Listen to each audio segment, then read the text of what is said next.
Nasa kalagitnaan sila ng kanilang pagkain nang may isang pulubi ang lumapit sa kanila. Nanghingi siya ng pagkain sa kanila. Nagpasalamat ang pulubi sa kanila, gawa ng pagiging mabait nila sa kanya. Walang ano-ano, nakaramdam sila ng kakaiba sa nasabing pulubi. Nakita nila kasing naging kakaiba ang kilos nito. Tumitig siya kina Mang Telesforo at sa 5 nitong anak na lalaki, na animoy mayroon silang mga kasalanan. Ayon sa kanya, hindi sana nila binulabog ang matagal nang nagpapahinga.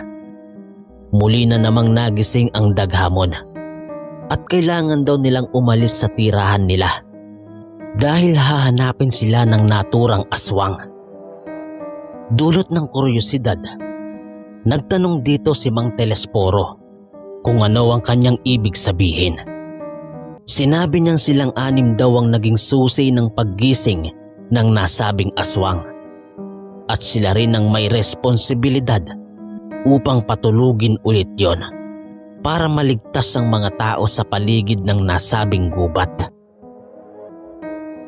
Habang naglalakad, nagdiskusyonan sila patungkol sa naging karanasan nila. Lahat sila ay alam na hindi sila namamalikmata at kitang-kita nila ang pulubi.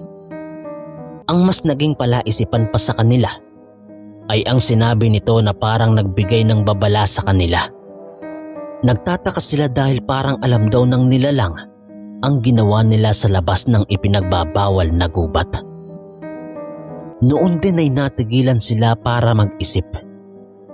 Walang ano-ano, nagwika si Mang Telesforo na baka daw engkanto ang pulubing yon at seryoso siya sa babala nito sa kanila.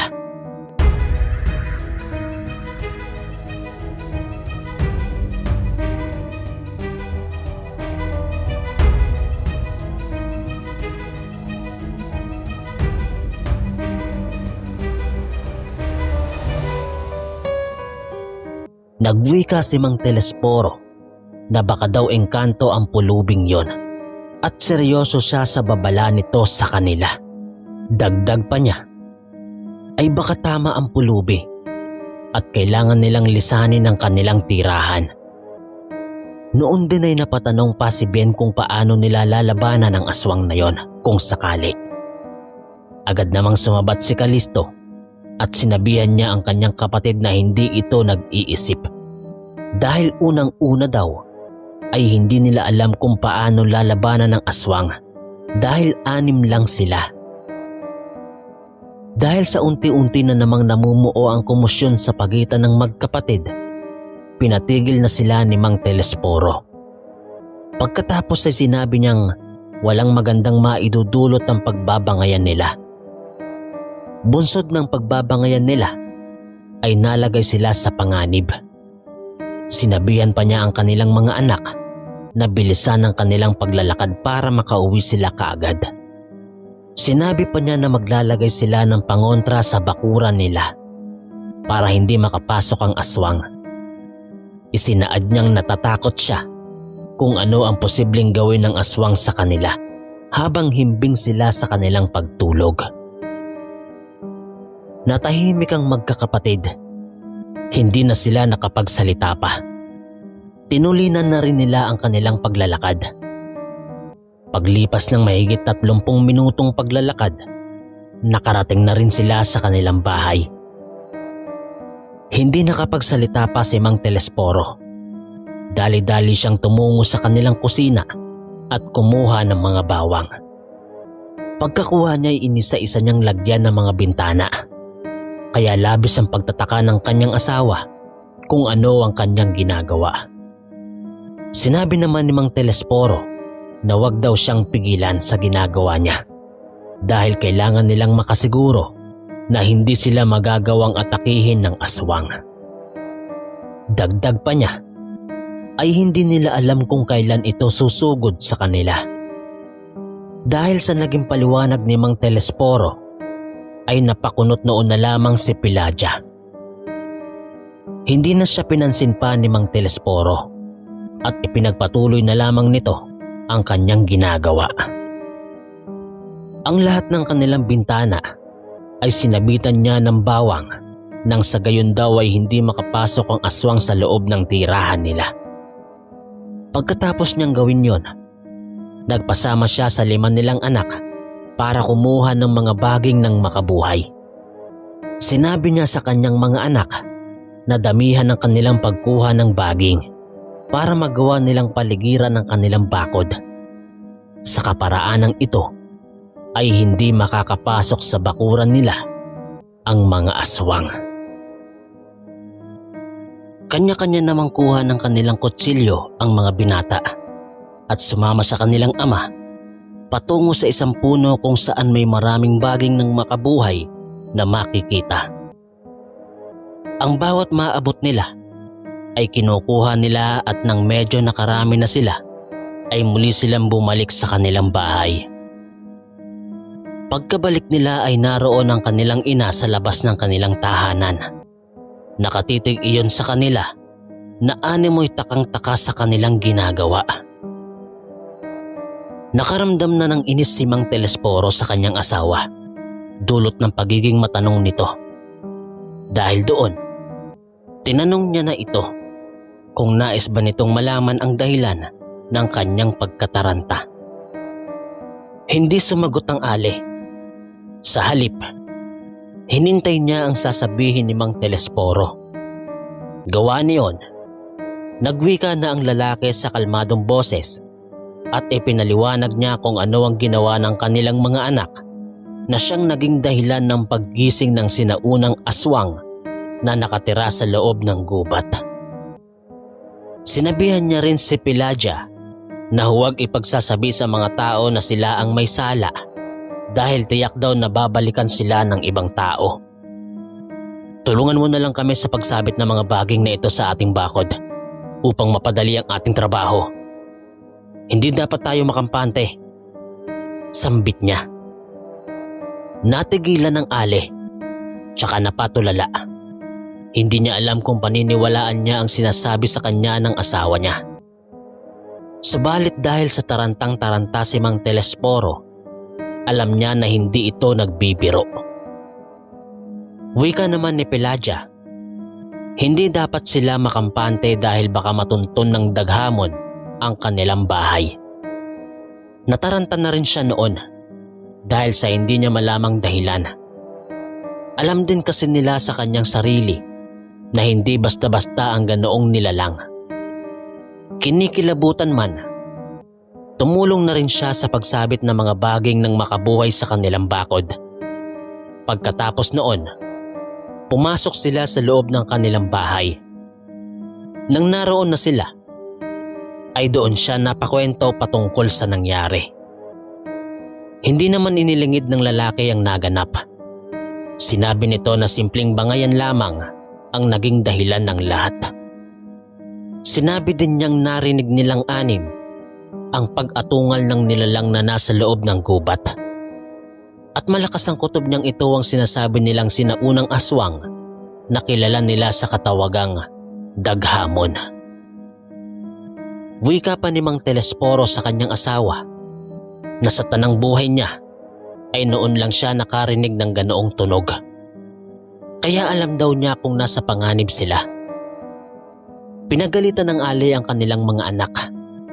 Wala namang nagawa ang 5 kung hindi ang manahimik habang nagbubunganga sa kanila ang kanilang ina. Sinabihan ni Mang Telesforo ang kanyang asawa na maghanda ng kanilang hapunan bago tuluyang dumilim ang paligid. Sa kaparaanang yon, ay makapaghanda sila sa kung anumang mangyayari. Naghanda na nga sila ng kanilang magiging hapunan noon. Malapit na rin kasing magtakip silim ng mga sandaling yon. Kaya hindi na sila nag-aksaya pa ng oras. Noong akmang kakain na sana sila, bigla ang dumagungdong ng sobrang lakas ng ingay sa buong paligid. Alam nilang lahat na hindi kulog ang narinig nila, sapagkat parang atungal iyon ng isang asong galit. Subalit sinabihan na lang sila ni Mang Telesforo na kumain na nang sa gayon ay makapagpahinga. Dagdag pa niya ay hindi dapat sila mag-aksaya ng oras dahil baka umatake ang aswang. Malakas daw kasi ang pangdinig at pangamoy nito, kaya malalaman nila ang mga galaw ng tao sa paligid. Sinunod naman iyon ng pamilya niya. Binilisan nila ang kanilang pagkain ng kanilang hapunan hanggang sa makatapos nga sila. Pagkatapos nilang kumain, nagpasya na silang magpahinga na. Nakahiga na silang 7 noon, ngunit sa halip na matulog, nagmatsyag sila sa paligid. Habang palalim ang gabi, parang dumarami ang mga kakaibang tunog sa kanilang paligid. May mga naririnig na rin silang sigawan ng mga tao na parang natatakot at nababahala. Hindi nag-imikan ng 7. Sa halip ay nagkatitigan sila habang patuloy sa pagmamatsyag sa paligid. Dumaan ang ilang oras hanggang sa malapit ng maghating gabi. Subalit kahit malalim na ang gabi, hindi pa rin nakakatulog si Mang Telesforo.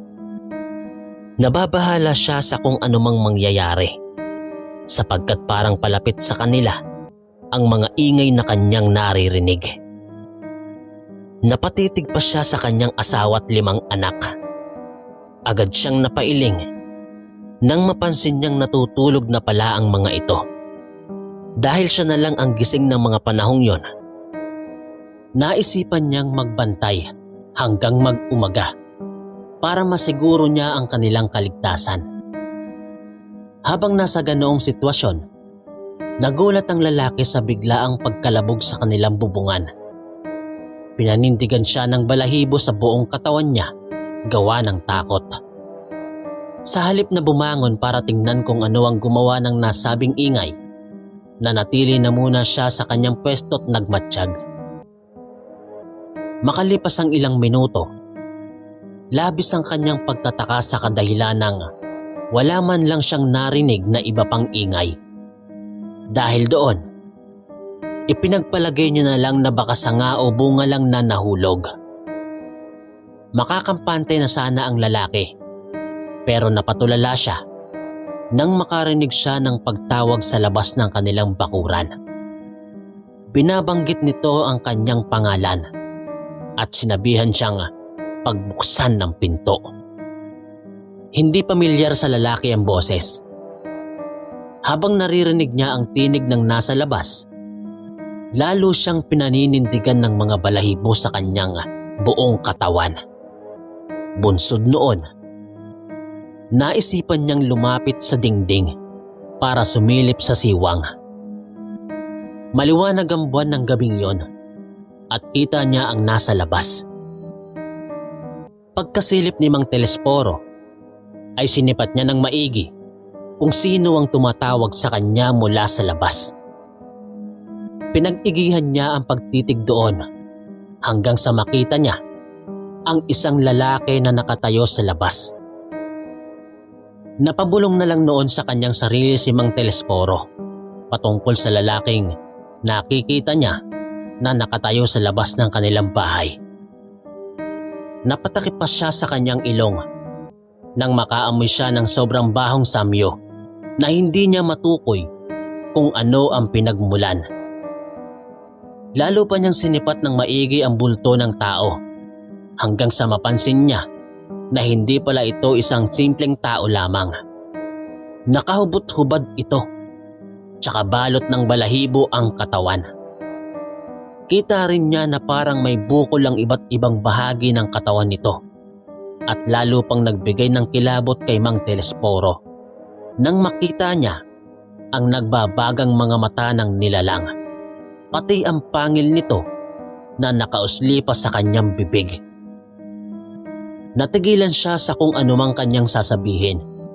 Halos malaglag na ang panga ng lalaki nang makita niya ang nilalang na nasa labas. Hindi niya alam kung anong magiging reaksyon niya. Naghalo ang kanyang pagkamangha at pangingilabot sa kanyang katauhan. Nanatili siyang nakatitig doon. Kita niya kung paanong gumalaw ang nasabing nilalang. Patuloy ito sa pagsigaw ng kanyang pangalan na animoy magkakilala silang dalawa. Sinabi din nito na pagbuksan siya ni Mang Telesforo dahil sila ang gumising sa kanya. Naistatwa si Mang Telesforo sa kanyang pwesto. Nanatili siyang nakasilip sa siwang. Hindi niya inaalis ang kanyang paningin sa nilalang. Ilang sandali pa, unti-unting nagiging malaking aso ang nakita ni Mang Telesforo. Inakala ni Mang Telesforo na tuluyang aatake sa kanilang bahay ang nilalang. Napabuntong hininga na lang siya nang mabilis na umalis ang nasa labas na animoy nagmamadali. Mabilis na umalis ang lalaki sa kanyang pwesto para bumalik sa kanilang higaan. Humiga siya sa tabi ng kanyang asawa. Sinubukan pa niyang matulog, pero kahit anong gawin niya, hindi siya dinadalaw ng antok. Lalo lang siyang nataranta nang makarinig siya ng atungal sa malayo at sinasabayan ng mga sigawan ng mga tao na parang aping-api tsaka nang hihingi ng tulong. Napaantanda na lamang ang lalaki tsaka napadasal na sana'y wala nang mabiktima ang sinasabi nilang sinaunang aswang. Habang nagdarasal si Mang Telesforo, lumalakas ang kabog ng kanyang dibdib. Kahit pala iwaglit niya sa kanyang isipan ng takot, hindi niya pa rin maalis ang kaba na kanyang nararamdaman. Naisip niyang kahit papaano ay nakatulong ang mga pangontrang nasa bakod nila. Dahil doon, kahit paano ay nakampante ang lalaki na hindi sila madaling mapasok ng mga aswang na posibleng utusan ng daghamon. Kinaumagahan, upang hindi mataranta ang kanyang asawa at mga anak, inilihim na muna ni Mang Telesforo ang nangyari. Sinabi niya sa kanila na sobrang himbing din ng kanyang tulog. Sa kabutihang palad, walang aswang na tumungo doon. Naniwala naman ang asawa niya at mga anak na dahil sa pangontrang inilagay nila sa kanilang bakod, natakot ang mga aswang na yon. Agad namang tumango ang lalaki at sinabing magdaragdag pa siya ng mga pangontra. Sinabi ni Mang Telesforo na maglalagay sila ng langis para malaman nila kapag may aswang sa malapit. Isasabit daw nila ang mga ito sa 4 na sulok ng bakuran upang malaman nila kaagad kung may aswang.